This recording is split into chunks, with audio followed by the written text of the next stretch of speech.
Hi, and welcome to the the Monday Mindset Moment. I'm your host, Vanessa Callahan, and I'm here as the lead coach and founder of Raising Our Resilience to bring you the good news that no matter what's going on in your family system, there's always a way forward.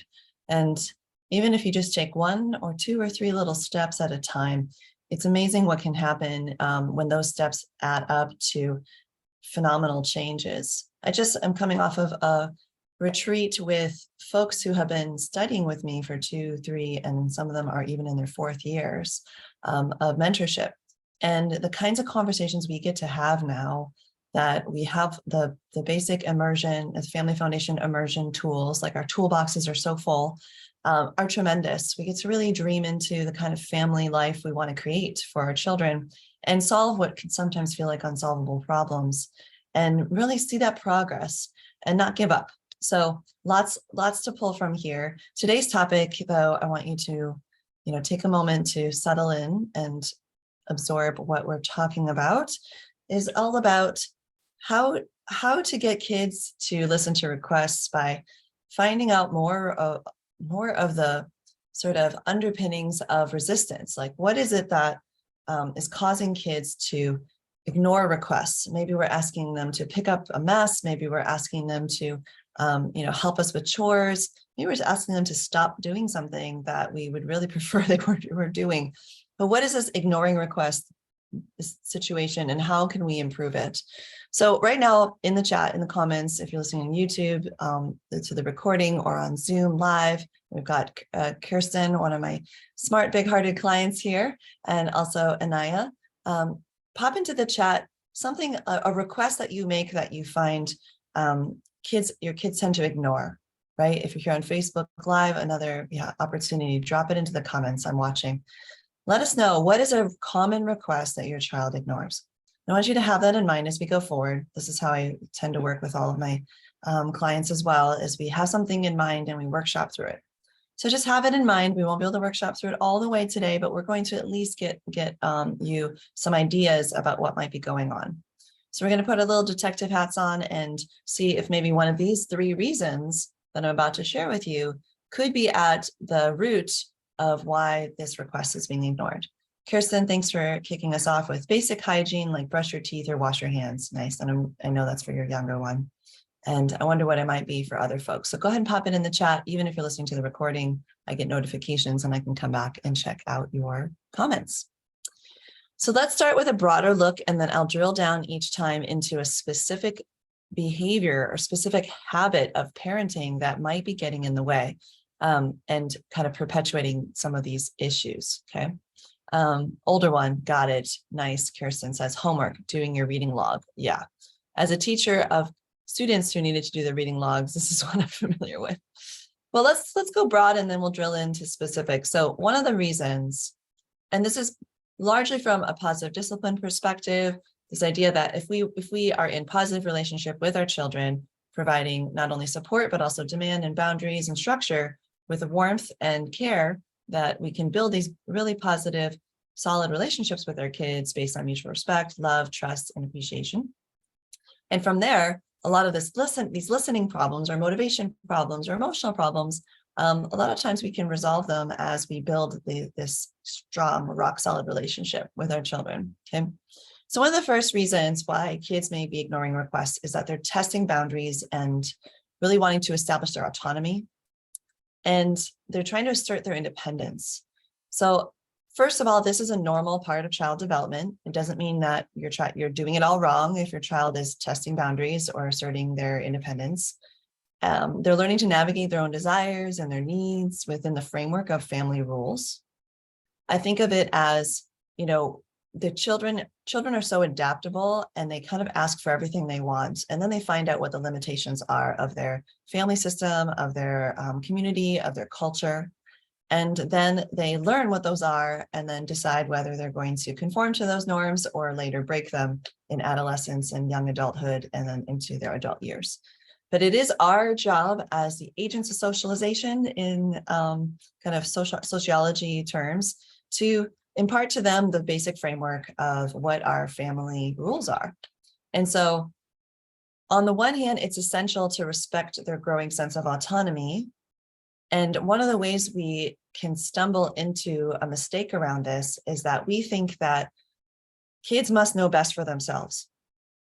And it's not that they don't know anything for themselves, but they may not know what's best for themselves. So what I like to caution you on this one is that sometimes we kind of say, you have the power. No, I have the power. And we get into a power struggle this way.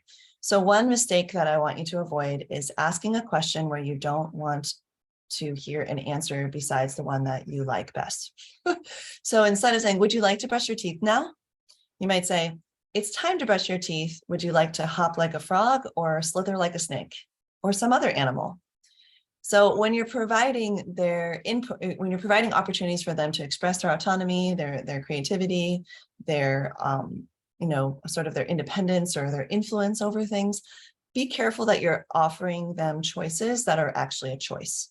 Because I've seen it happen hundreds of times in a row. And then the kids don't really trust our question. Would you like to brush your teeth? They'll just say no or ignore you. Because what they really know is behind the question, and they're playing with the power struggle, is it's time to brush your teeth. But when you don't say it, there's space for them to sort of test you. Can you hear where that space is? Yeah. So in the moment, be specific about what your request is, and then allow for autonomy, choices, independence, and maybe how it happens, or the timings, like, would you like to do it in 2 minutes or 5 minutes? Maybe they're wrapping something up, giving them some of that influence within reason. So that's one. The next around testing boundaries and autonomy is making sure you're providing clear guidelines and expectations. And we touched on this last week with my number one mistake to avoid, which is asking for what you don't want instead of for what you do want. So it's a lot less clear to say, don't run, than it is to say, please walk. Because there are a lot of other options besides running. We can skip, we can hop, we can walk, we can run back, we can go backwards like a crab. But if what you're really asking for is walk, then that's what you ask for. Now with little ones, I'm thinking about you, Kirsten. I'm so glad you put an example in there, and I'll get to Anaya's in a moment too. Let's start with your young son. We sometimes forget how much we need to describe very specifically what we're asking for. Sweetie, I need you to put that down and get out of your chair and start walking towards the hallway, because it's time to brush our teeth. Would you like to, again, hop like a frog or slither like a snake? Would you want me to carry you? Right? And give options there. But see how specifically I asked for what I do want. And I used concrete things like your chair, the hallway. Yeah, not just like, let's get going.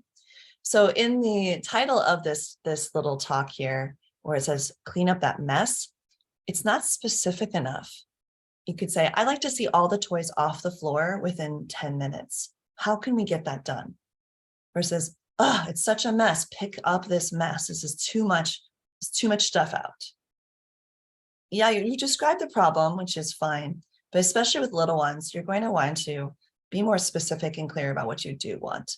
Now, when you get with the older kids, what you're going to be aiming towards is not so much describing the behavior as describing the goal. Or the outcome that comes from the process. And then you get to brainstorm the process with them. With little kids, you have to often describe the process and just give them some influence on sort of how they execute the process. So here's how it works with the older kids. You might ask for what you do want like this.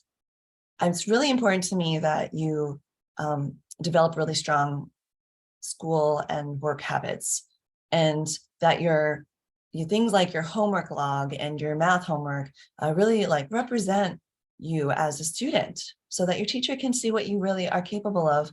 And that way, they can do things like assign the right work to you, understand like how fast and avid of a reader you are, how capable you are creating beautiful projects, Anaya, right? That's the goal, right? So you're stating the goal, and you're kind of painting a picture of it. It's like, I would love to see a filled out homework log being turned in every week with your reading log, or I'd love to see a beautiful project that really represents your creativity, your intelligence, and your work ethic, because you're capable so much. And we want to make sure that we're representing that to your teacher. And then you can talk about, so what will it take for us to meet this goal? What do you think we need to do? And like, for Anaya, we need time. Right. Okay. How much time? And talk it through, rationalize it, see if you can figure out, okay, we have to start 3 weeks, let's say.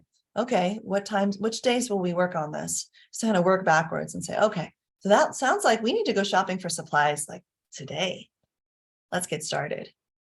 So working backwards from the goal, having them influence the timing, like the processes that might support that goal, brainstorm together, be willing to try things, and try to pick something that is likely going to succeed at first. But if you can't come up with one that they like, let them fall a few times, and then rejigger it, rethink it, and redesign it with that information.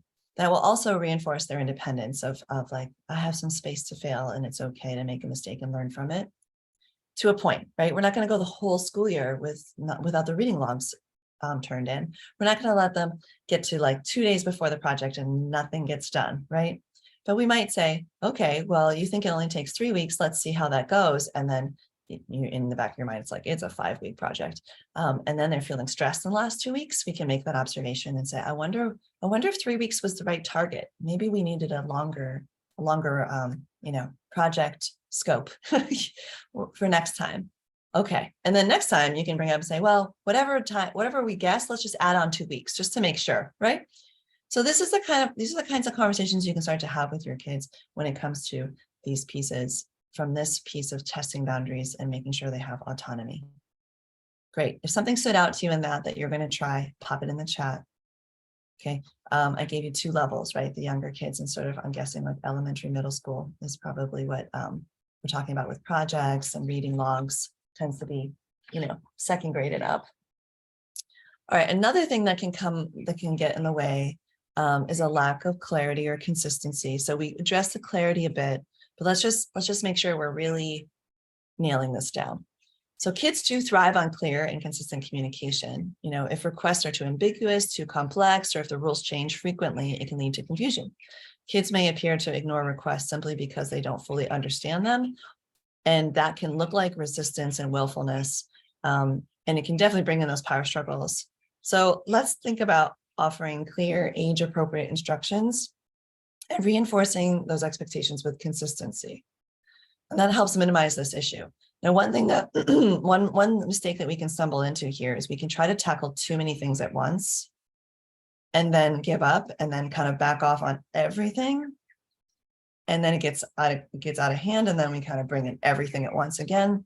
So one thing that can help with consistency is taking on an appropriate amount of change at a time. And like within my program, for example, each month we might work on routines one month, and then we'll work on limits the next month, and work on motivation tools, and then work on conflict resolution skills. And I will offer a huge toolbox.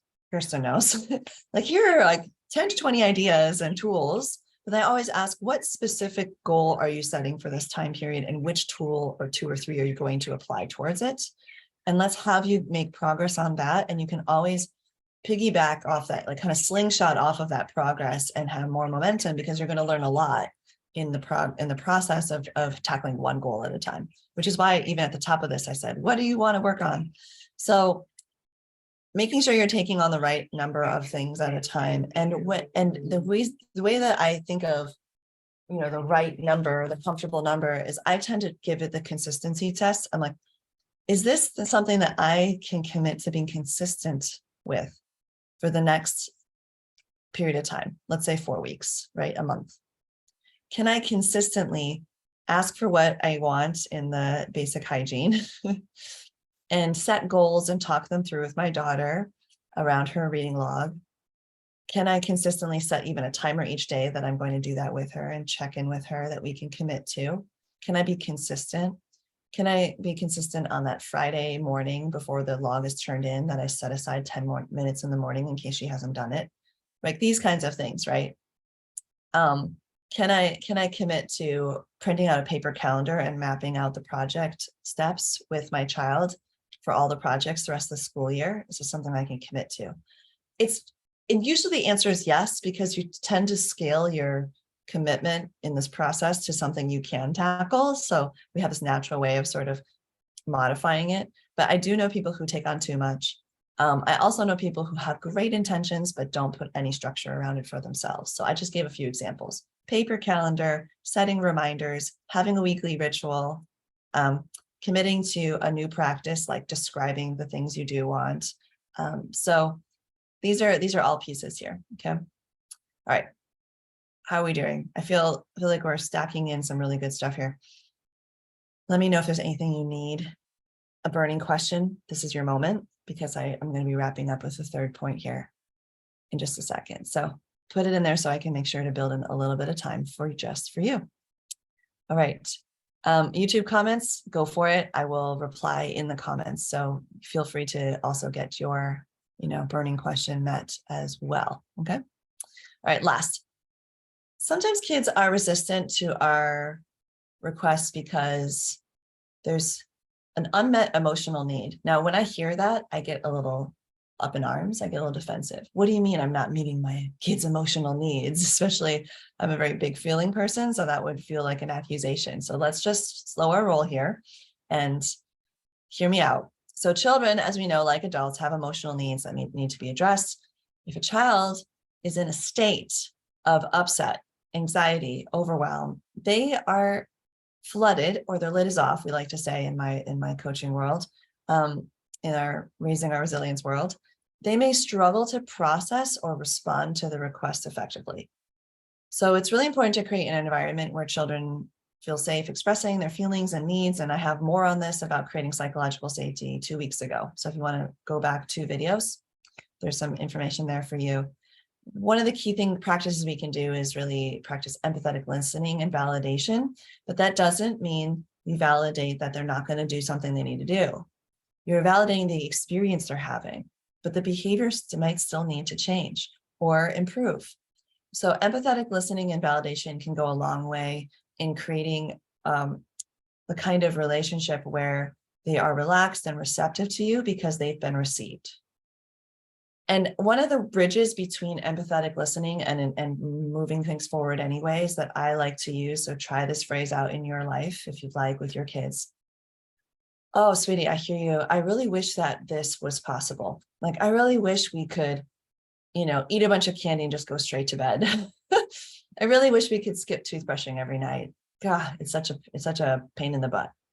I really wish we could put off the project until the last week. I really wish that worked out, because then we wouldn't have to think about it for the next, month.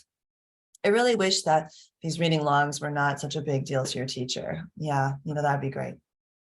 So just get on board with like their little person wishing things were different, and when you think about it and you try this on, at least for me, it kind of brings in a little bit of lightness and humor and like, aw, I remember being 5 and having these kinds of wishes too. I wish I didn't have to go to bed because everybody else is still up, those kinds of things. I have a clear memory of that, pouting at the door and just being like, why do I have to go to sleep when the adults get to stay up, only child. So there's that.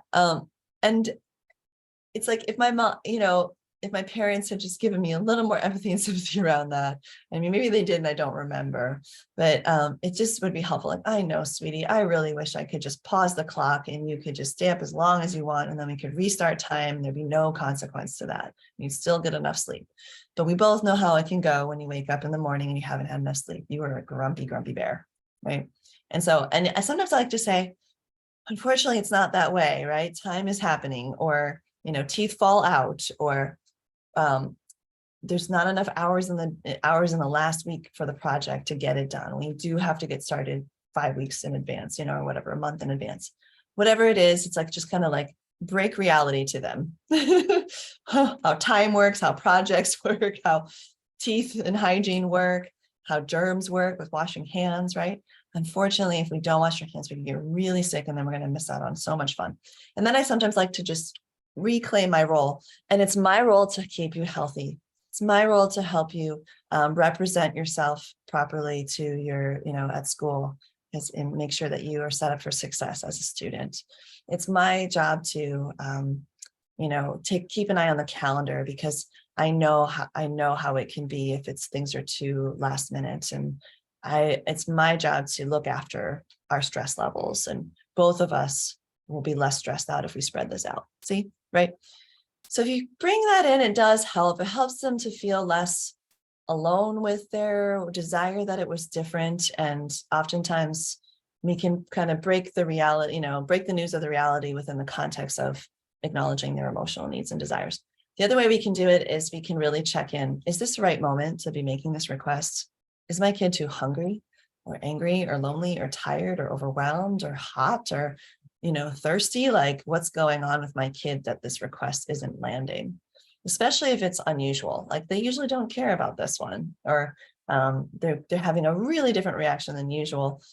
That can be an indication that, some other need needs to be met. So I like to use the acronym HALTO, hungry, angry, lonely, tired, overwhelmed, to see halt, right? Stop. A HALTO check in, what could be needed here? We've recently even been talking about the need for sensory input in the program. We've had an occupational therapist helping us out with reading those needs, and it's been wildly helpful for many families. So I would say, especially Kirsten, who's here, keep rocking that one for your little one.